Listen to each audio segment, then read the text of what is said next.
welcome back. We just finished page 3, where we did the unrealized, realized, or intercompany profit schedules. Year 6 in particular is what we were interested in. Now we're going to do all our calculations. So we started with NCI mostly because I could fit it on the bottom of the page. So we calculated NCI. Make sure you only do upstream, no downstream.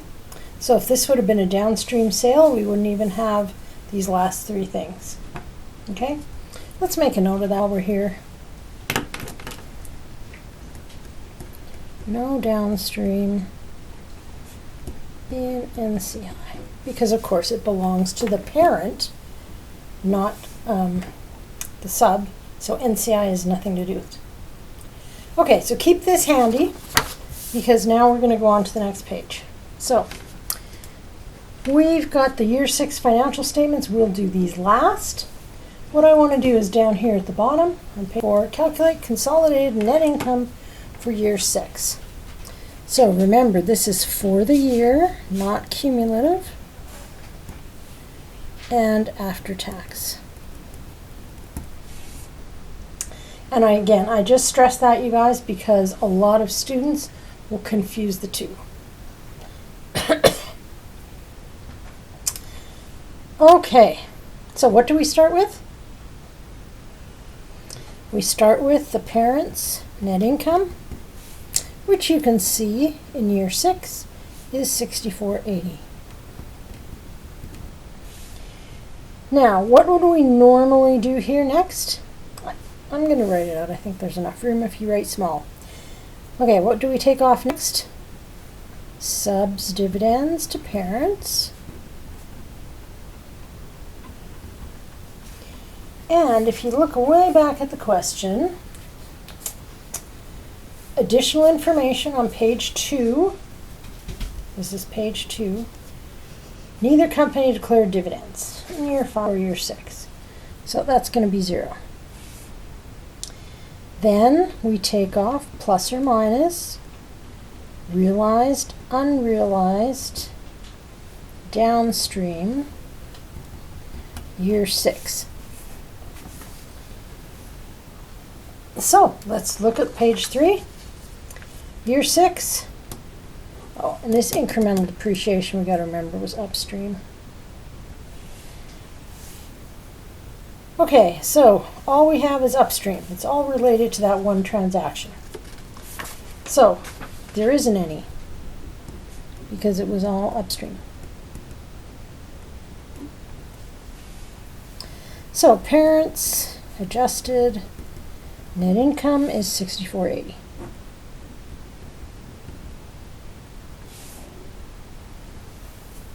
Okay. Now let's do the subs net income.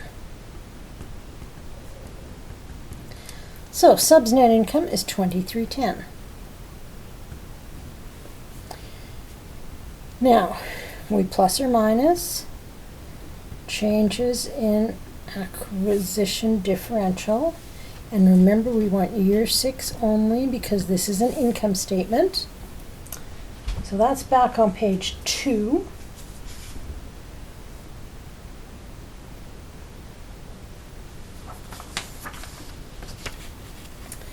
So we just want year 6 because it's the income statement. So it's -10. So 10 because net income's going down. Now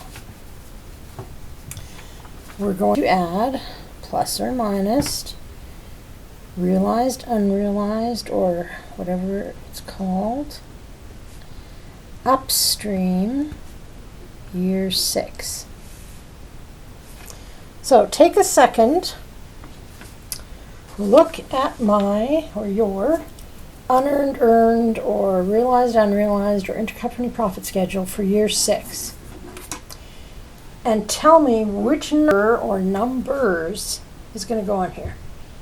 Just write it down somewhere. Well, first of all, which column is it going to be in? This one, after tax. And is it going to have all 3 of these?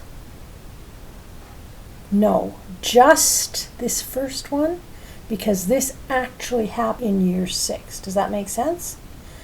These net income didn't change, so we can't add it to our net income calculation, but this one did.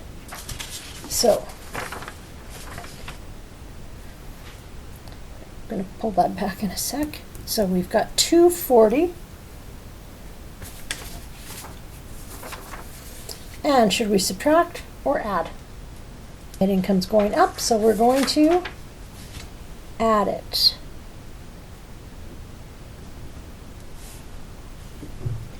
So we end up with 2540, which gives us 9020 for consolidated net income. And the parent and NCI have to divvy it up. NCI gets 10% times the 2540, which is 254, and the parent gets whatever's left over, 9020 minus 254, which is 8766. So the only thing that really was critical, everything else is not new, is this. It has to be year 6 only. The other thing I wanted to point out is someone noticed in the solution to one of the questions, there are different ways of coming up with numbers, right? If you had the consolidated net income and this, and you just needed the parents, you could just take this plus 90% of this, right? So, just another way of thinking of it. Parents' share is equal 6480 plus 90% times 2540. And you should get 8766. That's just an alternate way of calculating it. Okay, how'd you do? Does it make sense to you? Okay, let's go on and finish the calculation so we can do the statements. So that's page 4. Now we're moving to page 5.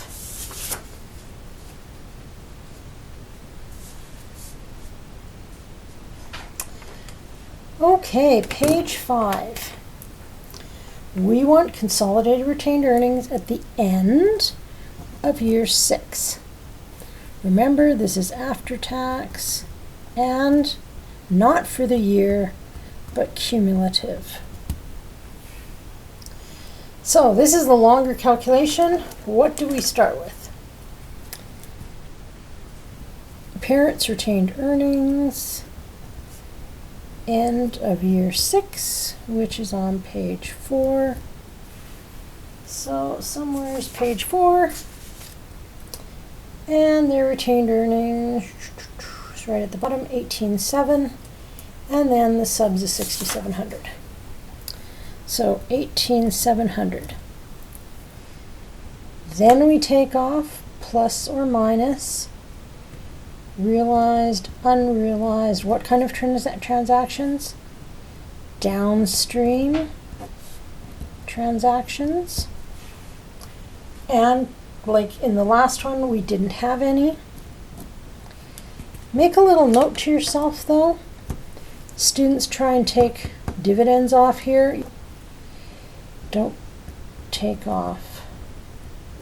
I mean, this example doesn't have any, but you don't. It'll work itself out with the subs. So we end up with parents adjusted retained earnings of 18,700.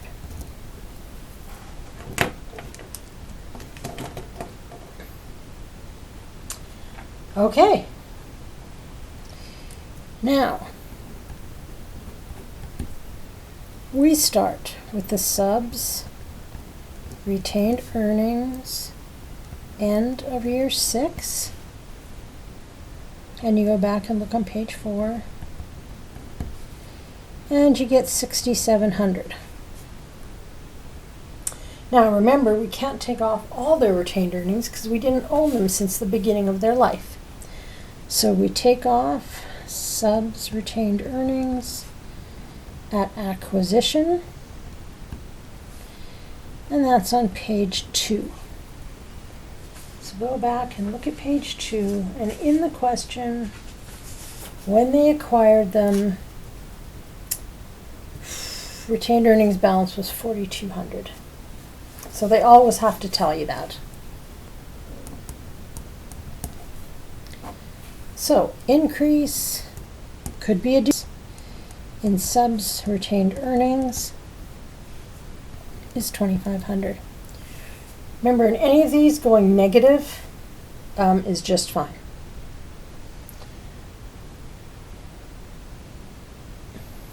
Okay. Now we have to plus or minus the cumulative changes in acquisition differential, which is on page 2. So here's our little changes in acquisition differential schedule. Notice it's also called the amortization impairment schedule. So changes in acquisition differential is also what it's called. So just kind of get used to seeing all that. You'll see all kinds of things once you're in practice. Okay, so cumulative changes in AD. Oh, I forgot to talk about what we had to do with it. So, or numbers do I take? So it's cumulative, so should I take the balance sheet numbers? No, because I don't want the balance. I need the changes, because here we are adjusting the subs retained earnings. And what gets closed into retained earnings? Net income. So we're adjusting the subs net income for these changes here in the pink. The negative 73 and the negative 10. That's what we're adjusting.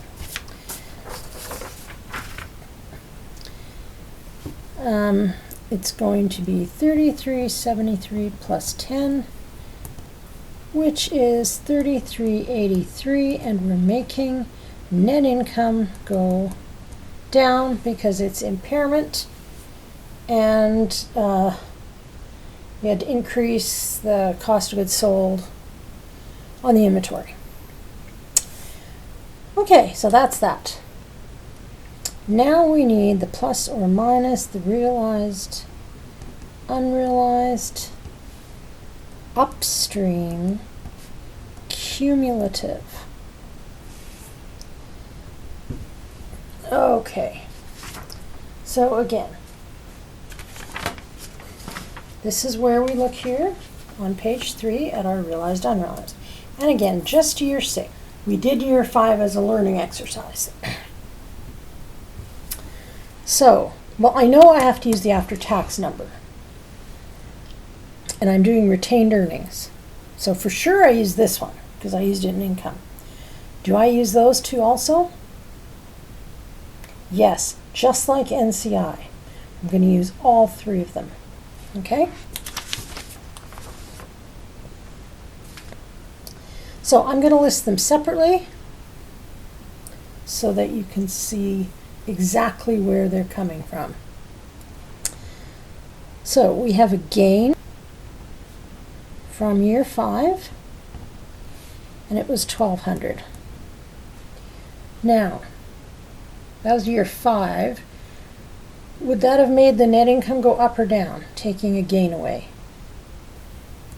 Negative, because net income's going down in year 6.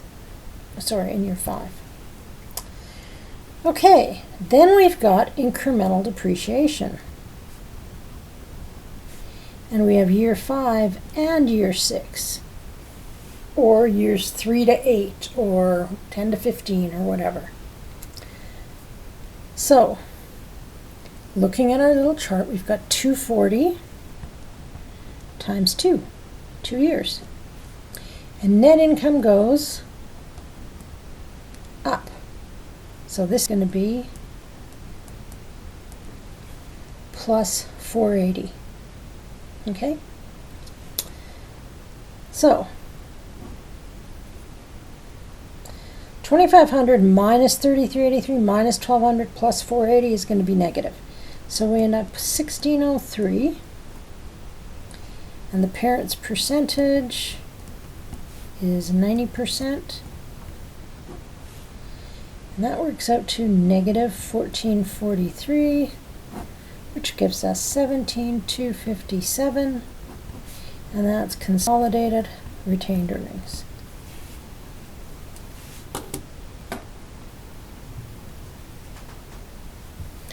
Now, just make a note to yourself that a loss, the signs would be reversed.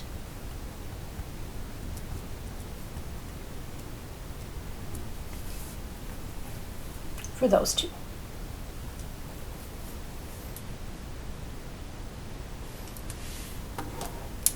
Okay.